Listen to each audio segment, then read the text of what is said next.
दोस्तों नमस्कार। इजी खेती चैनल में आपका एक बार फिर स्वागत है। पिछले वीडियो में हमने देखा कि टमाटर के 1 एकड़ में 40,000 किलो यानी 40 टन 1600 कैरेट उत्पादन के लिए हमको कौन कौन सा खाद, कौन कौन सा तत्व कितना चाहिए। अब हम इस वीडियो में ये शुरू करते हैं कि अब हम खाद देना कैसे है वो शुरुआत करते हैं। तो सबसे पहले तो जब हम खाद देने की बारी आती है तो सबसे पहले हम बेसल खाद से शुरू करते हैं। खेत की तैयारी के समय में आप बेसल खाद देते हैं, जिसमें मुख्य रूप से आप फास्फोरस देते हैं और पोटाश देते हैं। फास्फोरस देने के लिए किसान भाइयों आप लोग जनरली सिंगल सुपर फॉस्फेट का एसएसपी का इस्तेमाल करते हैं। ठीक है, तो अब एसएसपी जब हम खाद देते हैं सिंगल सुपर फॉस्फेट, मान लीजिए आपने ये 100 किलो 1 एकड़ में दिया बेसल के रूप में, बेड में जो मिट्टी है उसमें मिक्स करा 100 किलो 1 एकड़ में। तो मैं आपको बता दूं कि सिंगल सुपर फॉस्फेट में 16% फॉस्फोरस रहता है, P2O5 होता है। यानी आप 100 किलो सिंगल सुपर फॉस्फेट खेत में डालेंगे तो 16 किलो आपको पोटाश मिलने वाला है, यानी 16 किलो मिलेगा।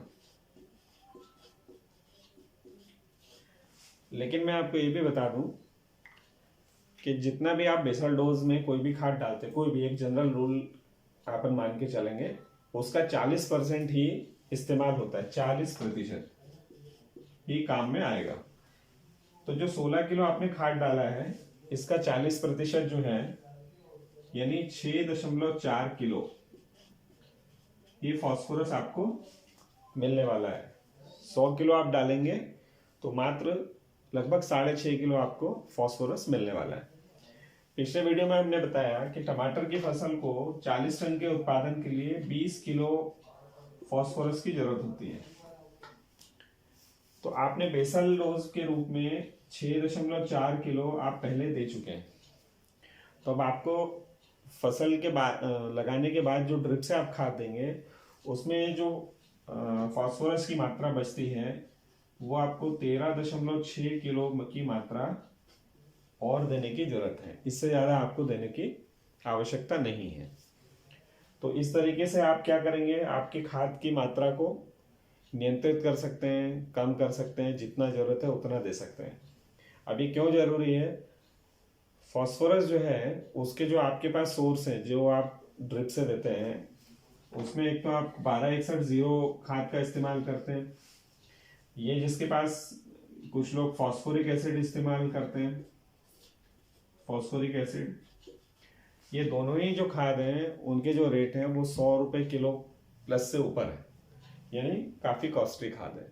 तो हमको बहुत ही ध्यान रखना है कि हमने बेसल में कितना दिया है, हमारी फसल को कितना ज़रूरत है, उसके हिसाब से ही हमको खाद देते जाना है। अंधाधुंध खाद का प्रयोग हमको नहीं करना है। दूसरी बात यह किसान भाइयों, आप कहेंगे भाई 100 किलो डाल के हमको मात्र 6.5 किलो ही मिल रहा है तो बेसल क्यों डालें। बिल्कुल सही बात है, लेकिन यहाँ पे सुपर के लिए, मैं सिंगल सुपर फॉस्फेट के लिए आपको एक बात बोलना चाहूँगा, ये जो खाद है ये केवल आपका बेसल डालने पे जो न्यूट्रिशन है केवल इसकी ही पूर्ति नहीं करता है, इसको डालने के और भी फायदे हैं। एक तो इसमें 12% सल्फर और मिलेगा आपको, आपकी मिट्टी में 12% सल्फर है जो आपकी फसल की सल्फर की जरूरत को भी पूरा करता है। दूसरी बात यह है कि रॉक फॉस्फेट में सल्फ्यूरिक एसिड मिला के बराबर बराबर मात्रा में तब जाके सिंगल सुपर फॉस्फेट बनता है। आप सब जानते हैं सल्फ्यूरिक एसिड अगर मिलाया है तो पीएच कम होता है।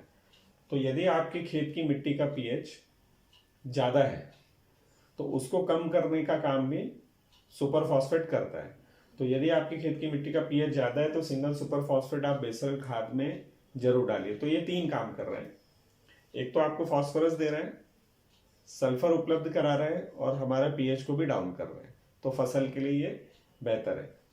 अब आपका ये सवाल हो सकता है कि क्यों ना हम पूरा 20 किलो फास्फोरस जो है वो सल्फर सिंगल सुपर फॉस्फेट से ही दे दें तो हमको ज़्यादा फायदा हो जाएगा। लेकिन किसान भाइयों, टमाटर की जो फसल है 6 महीना 8 महीना की होती है, आप एक साथ आज ही सारा कुछ डाल देंगे तो वो इतने दिन तक उपलब्ध रहने वाला नहीं है। फास्फोरस जो है मिट्टी में के अंदर फिक्स हो जाता है, जिसको फिर पौधा ले नहीं पाता है। बहुत कम प्रतिशत ऐसा होता है जिसको टमाटर या कोई भी फसल जो आप लगाते हैं फास्फोरस देते हैं बेसल में, उसको वो उपलब्ध या लेने की क्षमता रखता है। बाकी सब फिक्स हो जाता है जो उसके पौधे के कभी भी काम नहीं आता है, तो वो हमारा पैसा वेस्ट होगा। एक और जनरल रूल मैं आपको बताऊं कि जितना भी खाद कोई भी आपको देना है ना, जैसे 20 किलो फास्फोरस की जरूरत है टमाटर की फसल को, हमारा जो यील्ड टारगेट है 40 टन का, उसके लिए इसका 25% यानी 5 किलो, 20 किलो का 25% यानी 5 किलो। तो आप ऐसा टारगेट रखिए कि बेसल में मैं जो भी न्यूट्रिशन दूंगा वो हमारे जो खाद की रिक्वायरमेंट है फसल की, उसका मात्र 25% तक ही अधिकतम बेसल के डोज के रूप में आप दीजिए। अब यहाँ आप बोलेंगे मैं नाइट्रोजन भी बेसल में दे दूं क्या, तो वो नहीं देना है, क्योंकि वो लीच डाउन हो जाएगा। खाद हम वही दे सकते हैं बेसल में जो जमीन में ही ठहरे रहें और पौधे के काम आए, उसकी जड़ों के दूर ना जाए, या वो गैसेस के फॉर्म में चेंज होके वो उड़ ना जाए और वो केवल राख बचेगी नहीं तो खेत में। दूसरा खाद जो आप देते हैं वो देते हैं आप पोटाश। इसको देने के लिए आपके पास सोर्स है एमओपी, म्यूरेट ऑफ पोटाश। ये आप सभी जानते हैं लाल और सफेद दोनों तरह का आता है। बेसल के रूप में मैं बोलूंगा कि आप लाल वाला इस्तेमाल करिए, सफेद वाले को बचा के रखिए, क्योंकि सफेद वाला आपको ड्रिप पे काम आएगा। कभी कभी सफेद पोटाश की बहुत ज्यादा शॉर्टेज होती है, ड्रिप में चलाने के लिए नहीं मिलता है। अभी पिछले महीने हम यही समस्या झेल रहे थे। अब जब पोटाश आप डालेंगे तो पोटाश 100 किलो जब आप डालते हैं तो इसमें 60% पोटाश होता है, यानी 100 किलो डालने पे आपको 60 किलो पोटाश मिलेगा। लेकिन क्या ये पूरा मिलेगा फसल को? नहीं, इसका मात्र 40% ही हमारे पौधों को फसल को मिलेगा। तो 60 किलो का 40% हो गया 24 किलो। तो ये बेसल डोज से आपने दे दिया। पिछले वीडियो में हमने देखा हमारे टमाटर को 40 टन प्रोडक्शन के लिए 200 किलो पोटाश की जरूरत होती है, उसमें से आपने अभी 24 दे दिया। तो अब आगे के खाद के लिए आपको कितना और पोटाश देने की जरूरत है? 176 किलो। तो आगे का जो भी फर्टिगेशन आप डिजाइन करेंगे या आपका कंसल्टेंट, आपकी कृषि सलाहकार जो आपके लिए डिजाइन करेंगे, वो 176 किलो के हिसाब से डिजाइन करेंगे। दूसरी बात यह है, जैसे मैंने बोला कि आप बेसल डोज में 25% तक ही किसी भी खाद की जरूरत का दे सकते हैं।